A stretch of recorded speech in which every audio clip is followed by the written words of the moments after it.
with the other presentation. If we have any questions, we don't have any questions online, right? If you have any questions, please hold on to them so we can address it a little later. So our next presenter, Cecile Johnson, she wears a lot of hats. And it's such a privilege for me to introduce her. Cecile Johnson is a human rights defender, CEO and founder of African Development Plan, Incorporated, co-founder and vice president of Research and Development, Global Institute of Planning and Sustainable Development, co-founder of Big Mama Movement Chicago. Cecile is also a co-facilitator and signatory of the African Descendant Nation formed on October 1st, 2017. She is a co-author of The Process, Civil Rights to Human Rights. She is former secretary of the board, National Black Agenda Consortium, Chicago, from 2015 to 2020, and the co-author of the 2016 and 2017 National Black Agenda. Cecile provided expert testimony on June 2020, City of Chicago Health and Human Relations Committee,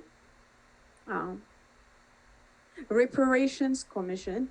She is an event organizer, facilitator for Chicago Street Tribes Peace and Progress Summit, which birthed the formation of the Chicagoland Peace and Progress Coalition. As an African-centered researcher focused on self-determination solutions for Afro-descendants, Aboriginal people locally and internationally, she uses comprehensive data analysis, a user-friendly approach to describe the crisis impacting the African descendant Aboriginal community locally, nationally, and internationally. Go ahead. Greetings, everyone.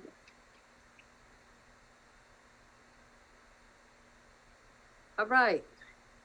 Today, I'm going to be talking about the case of genocide, the African descendants in the USA. And I have to speak real quick, right? This thing is it working?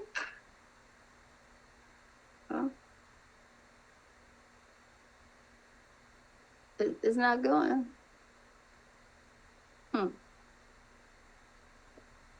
The African descendant in the United States is an admixture of indigenous, Black, and enslaved Africans whose identity, culture, labor, and land have been stolen. But ethnocide is not the only thing that has happened to them. Using data and connect the dots research, this presenter will show, using Chicago as a case study, that the term that best describes what has happened to the current Black population is genocide. Their stolen identity and admixture has created an even more complex story than the 1619 version. What happened? Okay. So missed something. Genocide is the deliberate and systematic destruction of a group of people because of their ethnicity, nationality, religion, or race. And so today, what I'm going to do is focus on the crime of genocide and what the elements are. So when you look at this screen, it talks about having two things: the mental element, which is the intent to destroy in whole or part a national, ethnical, racial, or religious group, right? And then you must have one of the 5 elements: genocide by killing, genocide by causing serious bodily or mental harm, genocide by deliberately inflicting conditions of life calculated to bring about physical destruction, genocide by imposing measures intended to prevent birth, and genocide by forcibly transferring children. And that's going to be the last time I'll probably read all of those, okay? So what I'll do is, as I go through, I will refer to element 1 or element 2 or, stuff like that to keep the time going. So when we talk about intent is the most difficult element to determine. And to constitute genocide, there must be a proven intent on the part of the perpetrators to physically destroy a national, ethnical, racial, or religious group. It is this special intent that makes the crime of genocide so unique. And it's important that the victims of genocide are deliberately targeted, right? It's not random because of their real or perceived membership in one of the 4 groups. This means that the target of destruction must be the group.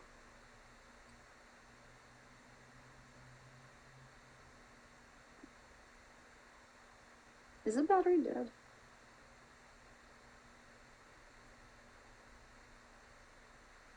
So most African descendants are indigenous to the Americas and were here before 1619. So when we're going to look at what happened to these people, all 5 elements of the crime of genocide apply. I'm showing you these pictures because many times we think of indigenous people, we always think of the Asiatic Indian. But look, these were Africans, okay? These are us. And the more you see us, you'll see us on the street every day. So the timeline of destruction started really with 1452 with the papal bulls, right? And the papal bulls defined us as Saracens and pagans and said that the African could then be enslaved. So who's an indigenous person? An indigenous person is referred to as the first people, the Aboriginal people, the native people, right? And they have a superior right to authority over the land and themselves. That's what I'm more interested in, right? Indigenous people often have such much in common with other neglected segments of society: lack of political representation and participation, economic marginalization and poverty, lack of access to social services and discrimination. And they strive for recognition of their identities, their way of life, and their right to traditional land, territories, and natural resources. So who are the Afro-descendants? Because you're going to hear me use that word interchangeably, right? You're going to hear indigenous, you're going to hear African descendants, you're going to hear Afro-descendants. Well, Afro-descendants is our juridical identity. In 2000, during the conference in Santiago, the States of America defined the Afro-descendant as a person of African origin who lives in the Americas and in the region of the African diaspora as a result of slavery, who have been denied the exercise of their fundamental rights. So there's about 200 million Afro-descendants in the Americas, and of that, we are 41.6 million in the United States. So who is an American? According to the Webster's Dictionary in 1828, an American was a native of America, originally applied to the Aboriginal or copper-colored races found here by Europeans, right? They found us here. But now apply to the descendants of Europe's born in America. So this is stolen identity. So this is called ethnocide, right? So between 1790 and 1860, you saw the whitening of the country. The white population grew from 3.2 million to 27 million, an increase of 1,180%. Due to the high birth rate and the importation of 4.5 million immigrants, overwhelmingly from Europe, and 70% of whom arrived in the years 1840 to 1860. These people just got here, right? African descendants in the US are colonized people. The majority are indigenous, people whose ancestors came before the colonizers. Now, in 1986, the UN had a declaration, the right to development. This recognized development as a comprehensive economic, social, cultural, and political process aimed at the constant improvement of the well-being of all individuals and people on the basis of their participation in development and in the fair distribution of its benefits. So what then came is we're going to look at the Human Development Index for the African descendants in the United States, and I'm just going to go through each element. So element 3 is going to apply. So the Human Development Index says that it looks at where you are from geography, from race, and also by your status. And it looks at 3 different things. It looks at your health. It looks at health, life expectancy, right? It looks at education, and it looks at income.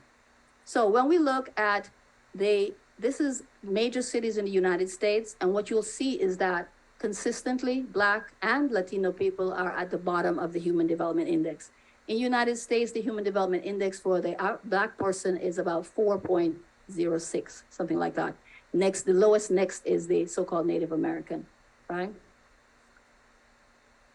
So something interesting happened.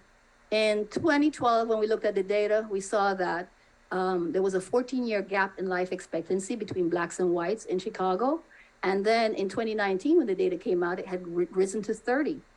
When you looked at DC, it was the second with a gap of 27.5 years, and New York City was third with 27.4 years. So what that was that these were considered excess death, representing the average number of additional deaths in the Black population that occurred annually because of the high mortality rate among Black versus white. So we had over 74,402 excess deaths. We're only 13% of the population, right? So that's what caused that tremendous jump. But when you look at our death, we have heart disease, cancer, unintentional injuries, stroke, diabetes, chronic lower respiratory diseases, kidney diseases, and we're the only group that has assault or homicide in its top 10, right? Alzheimer's is new. It used to be HIV/AIDS, and now septicemia, which is like when you have a blood disease, like the bloodstream is infected. When it comes to HIV, we are the majority of new cases and 42% of the cases. And why is this? Black communities have easier access to fast food than fresh food. You just have to drive through our communities, you see that. And so we have more people who are obese, right? And of the obesity, 82% of Black women are obese. So those communities that have distant grocery stores are gonna have an imbalance in health. That's called like a food desert. And the strangest thing is that if you go to the rural areas, you see the food desert too, right? You'd think there would be some difference there. So when you look at the next element is going to be genocide by imposing measures intended to prevent birth. Nationally and in Illinois, Black infant mortality is usually 2 times the rate of white. It's usually about 10 or 11 per 1,000. And whites are always 5 per 1,000. And when you look at maternal mortality, it's usually 3 times the rate of whites. But when you come to Chicago, they say that it's 6 times the rates. Black women are dying at 6 times the rate of white women, and infant mortality is 3 times the rate. So it's 14 per 1,000. One sad thing I noticed when looking at the data was abortion, right? Blacks have the highest rate at 33.9%. But what's interesting is that represented 295,000 abortions versus 575,000 live births, right? Imagine that. Now let's look at something called homicide. So homicide, we're using element 1 and element 3. For babies aged 1 to 4, 15.1% of them is killed by homicide. 5 to 9 years old, 8.5%. 10 to 14, 11.6%. At around age 10, something interesting begins to happen. Suicide begins to happen in our children, right? So 11.6% of them are committing suicide, and 8.9% die by homicide. And this group, 15 to 19, 44.6% of them died by homicide. 9.4% suicide. 20 to 24, 39.3% homicide, 9.7% suicide. Do you see that? We're losing like 50% of the children like this, right? 25 to 34, 25.5% homicide, suicide 6.9%. So then when we go on, we're gonna look at the next area, which is, we're gonna refer to the suicide, and we say that that falls under element 2 and element 3. Genocide by causing serious bodily or mental harm. Genocide by deliberately inflicting conditions of life calculated to bring about physical destruction. So, between 1991 and 2017, suicide ideations rose by 73% around Black youth. So what the children are telling us is that something is terribly wrong and nobody is listening. So the question is, what will happen to the Afro-descendant population by 2050, right? Because when you look at that chart, I actually picked up that in 2012. And they had already predicted that by 2050, we'd be 11.9% of the population. So that means that we would have seen no growth. We'd actually have seen a proportionate decline. Now, educational outcomes. Right? The colonial education system shows, and we're going to show that this is element 2. This meets element 2 and element 3. Again, we only need one element to prove the crime. So Joel Spring says, early educational policies implemented by Europeans tended to think of all Native Americans and Africans as other and as significantly different from themselves in basic human qualities. They were labeled uncivilized and pagans and savages. Using these descriptions, the invaders turned cultural differences into racial differences and then considered the African as racially inferior. And so you see the policies that are implemented against us. And this is global, okay?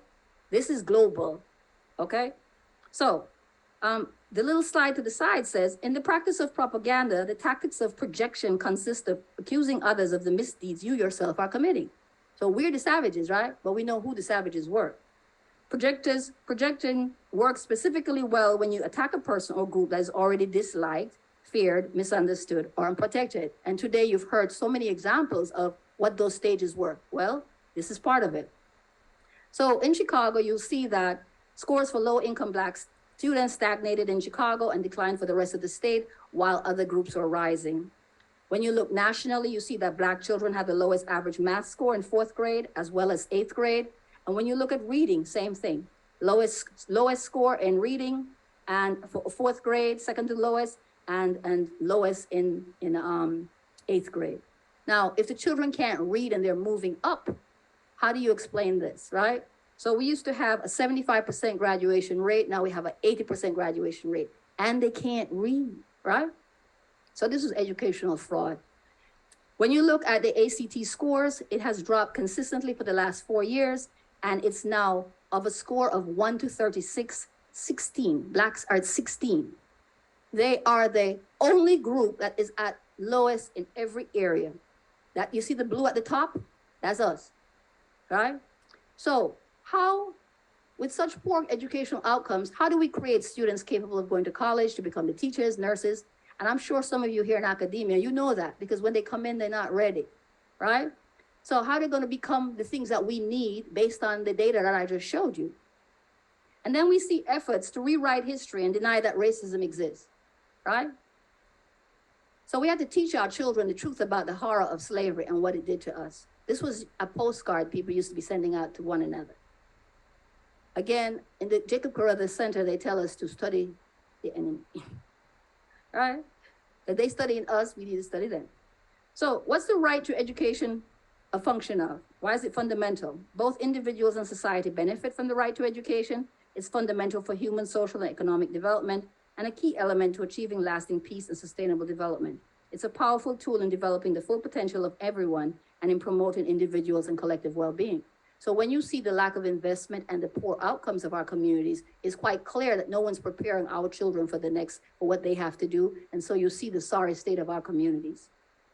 So we got to reframe violence. Violence is a Black child going to school for 12 years and getting 6 years of education. And I would be apt to say that they're getting 3 years of education because they're not ready, okay? So we want to know, do we want to educate or do we want to incarcerate? So the next thing we're going to go into is incarceration. So we're going to use element 2, genocide by causing serious bodily or mental harm, genocide by deliberately inflicting conditions of life calculated to bring about physical destruction.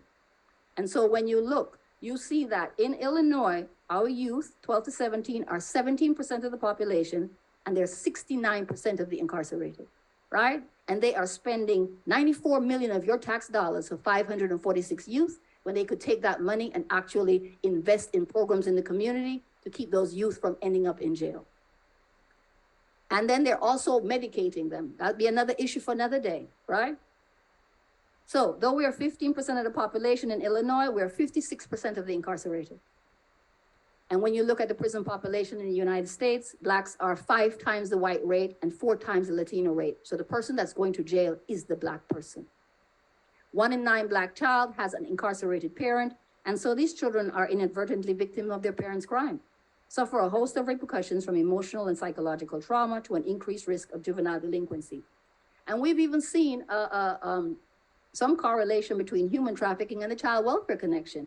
Nationally, we are 13.8%, yet we're 22.2% of the people in foster care, okay?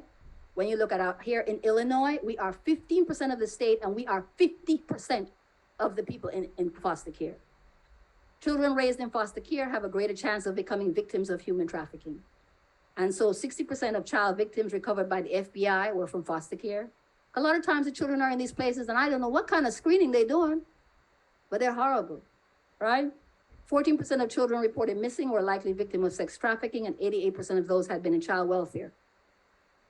So income, racially exclusionary policies in wealth meet the genocide element in 3. Because you're inflicting conditions to calculate it, bring about physical destruction, right? Poverty is a major issue for Black and Native Americans. Black unemployment has been consistently 2 times the rate of whites.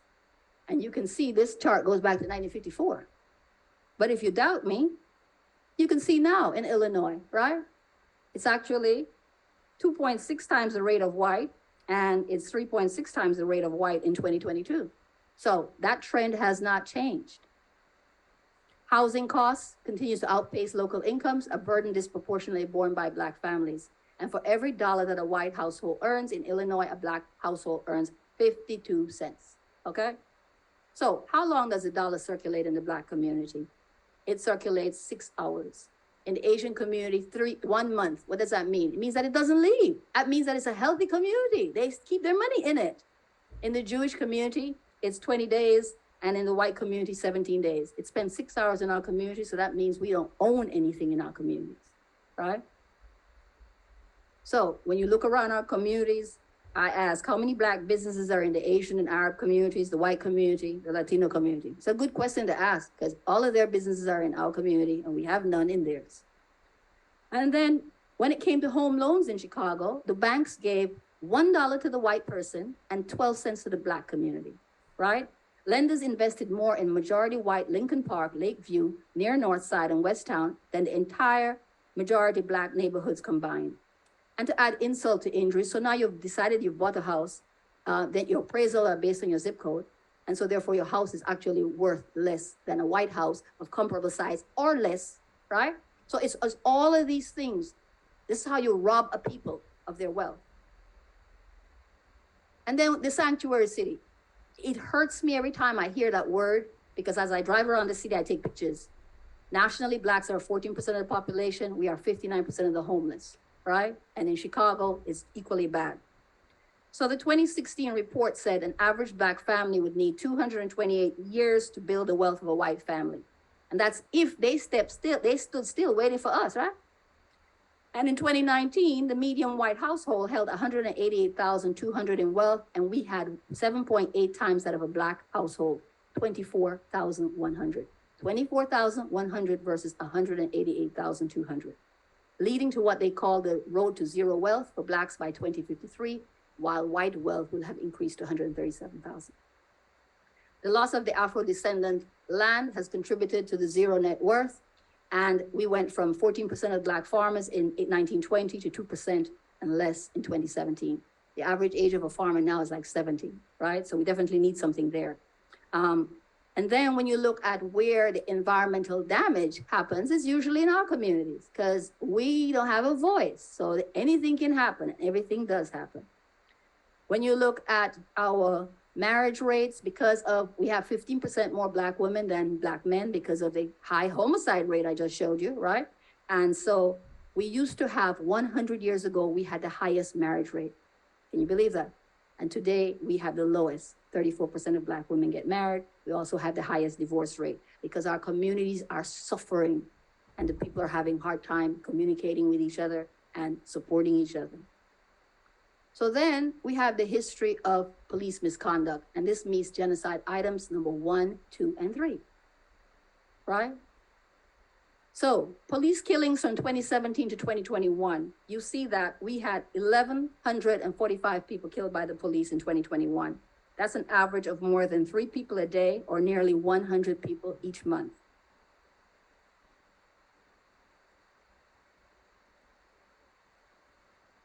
Now, what's interesting about these killings is how 69% of them are just routine encounters, right? No offense alleged, mental health on a welfare check. You call the people to help you check to see if somebody's there and they could end up dead. Traffic violations, other allegations of nonviolent offenses, and domestic disturbances. So who is the black community supposed to call when we have a problem? Don't call the police, right? Only 31% had a potentially more serious situation with an alleged violent crime. So all of these people got the same outcome. They were killed.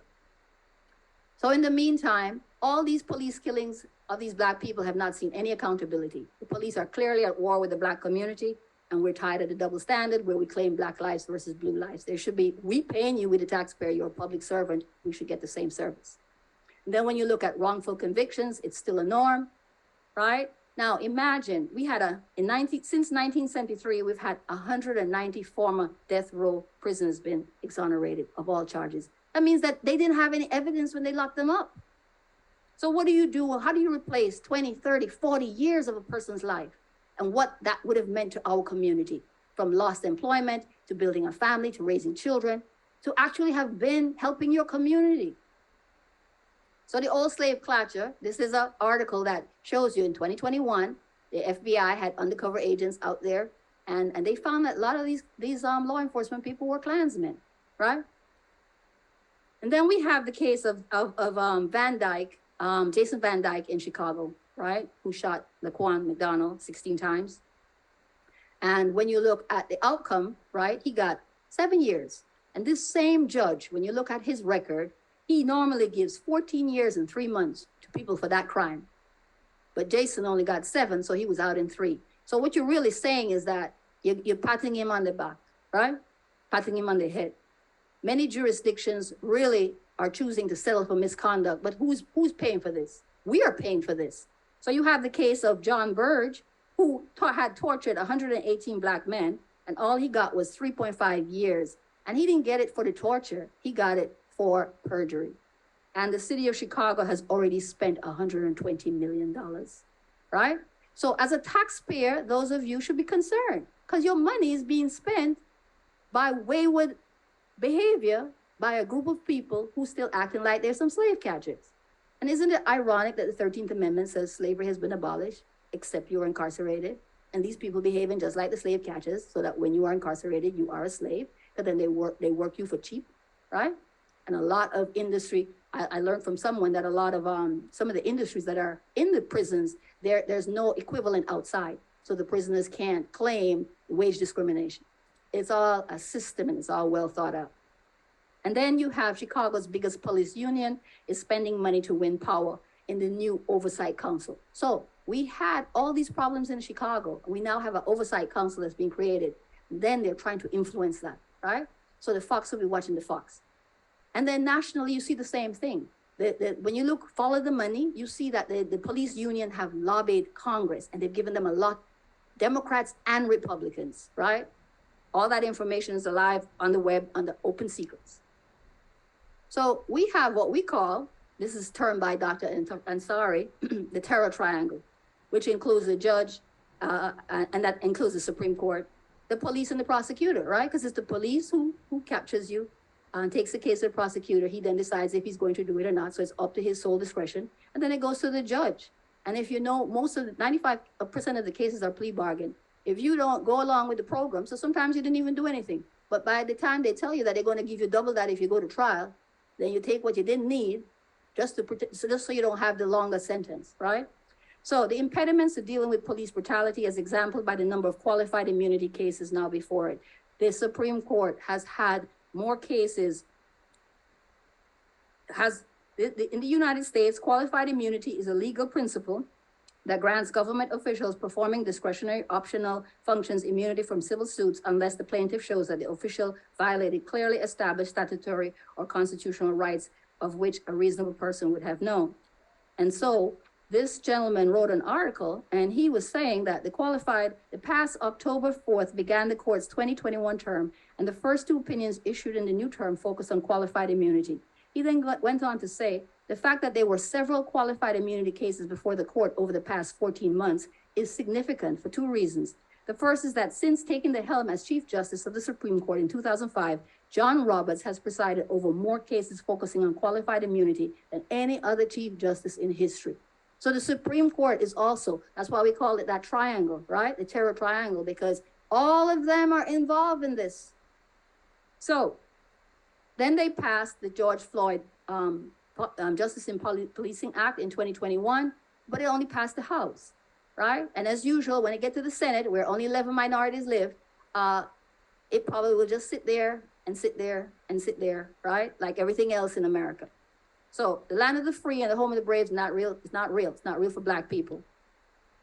So in the 2021 report on the International Commission of Inquiry on Systemic Racist Police Violence against People of African Descent in the U.S. on page 615, it talks about, in case after case, the commissioners find evidence of an alarming pattern of destruction, loss and manipulation of evidence, cover-ups, obstruction of justice, and collusion between various arms of law enforcement in connection with the unjustified killing of unarmed people of African descent.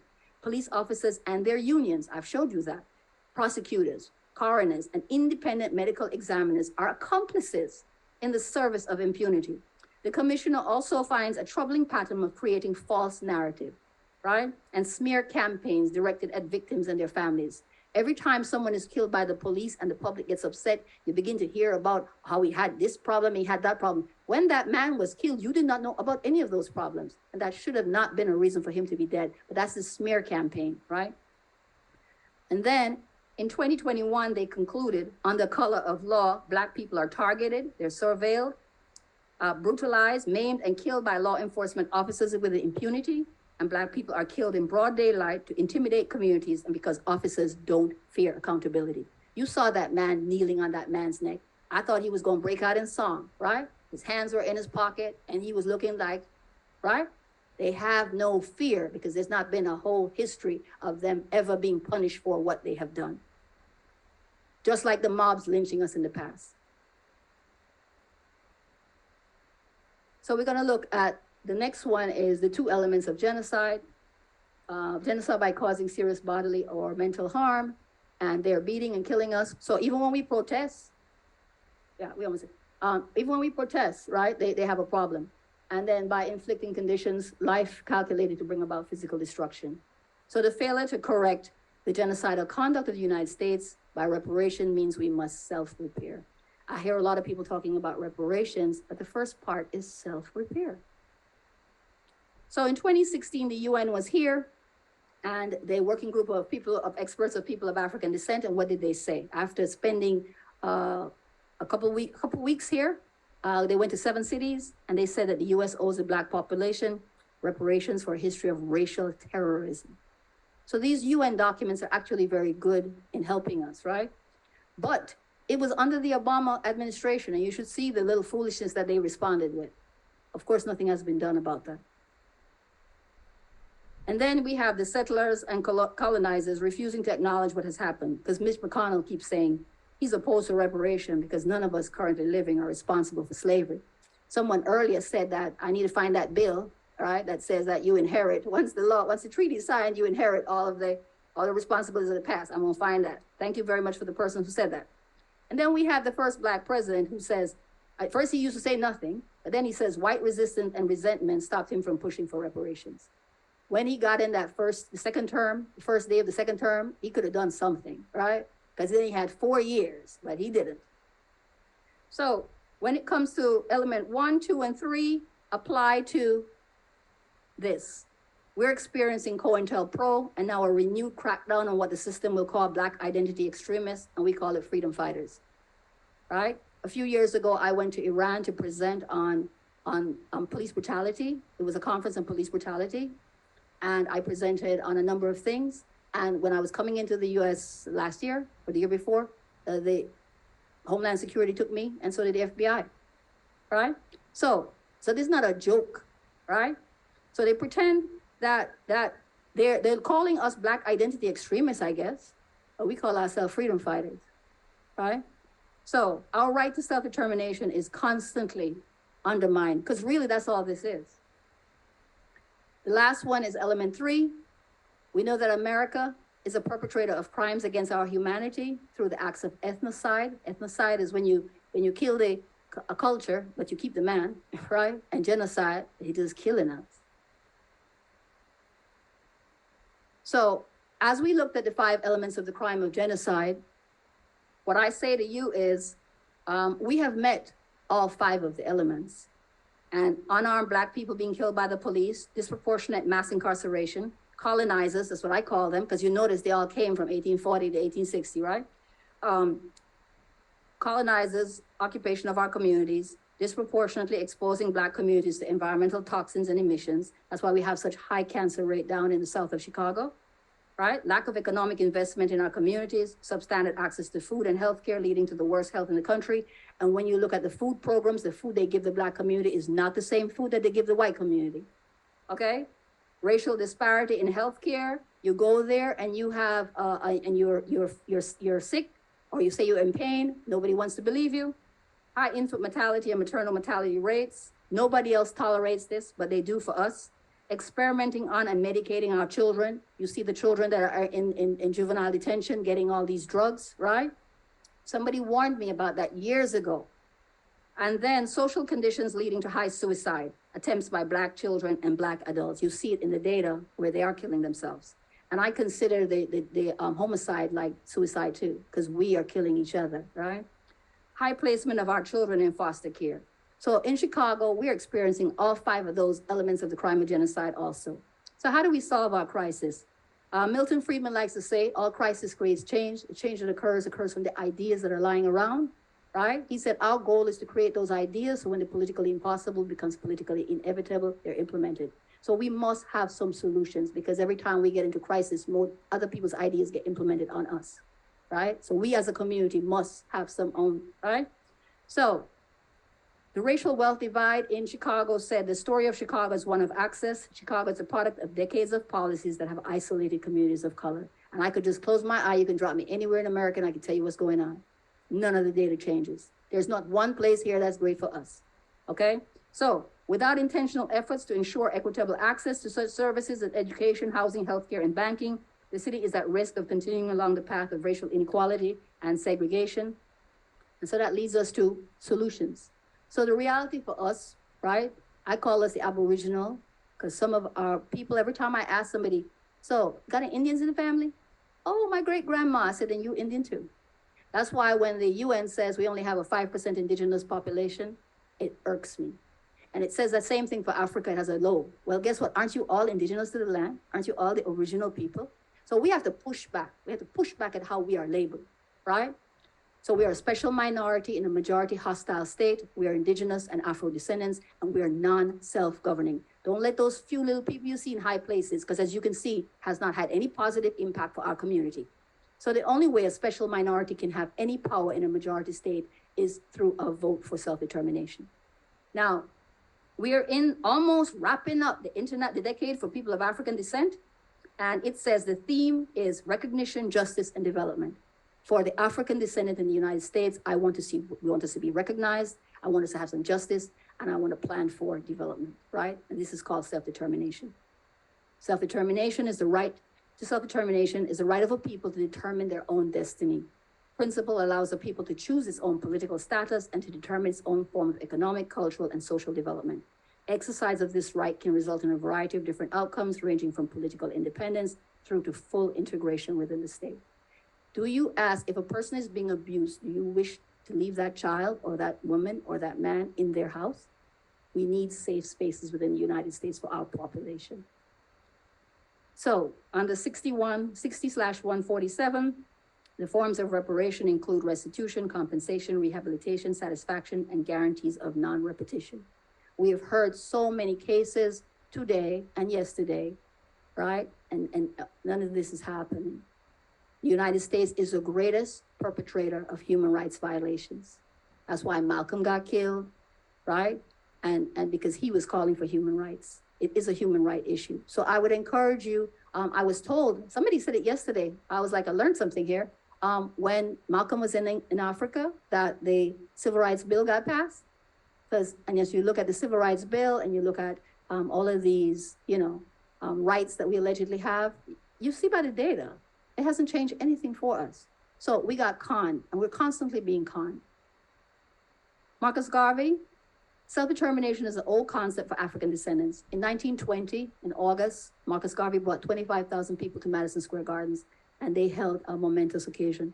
And for the whole month, they met and talked about Black people business.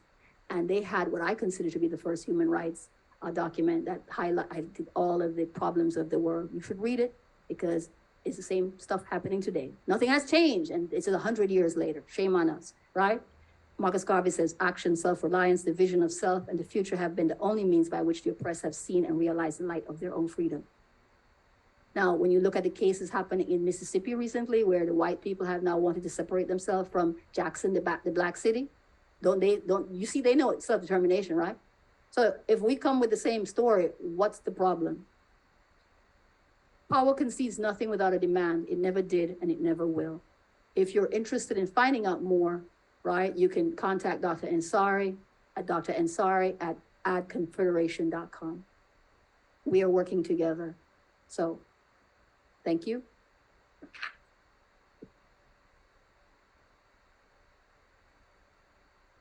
Oh, thank you so much for this wonderful, enlightening, insightful presentation.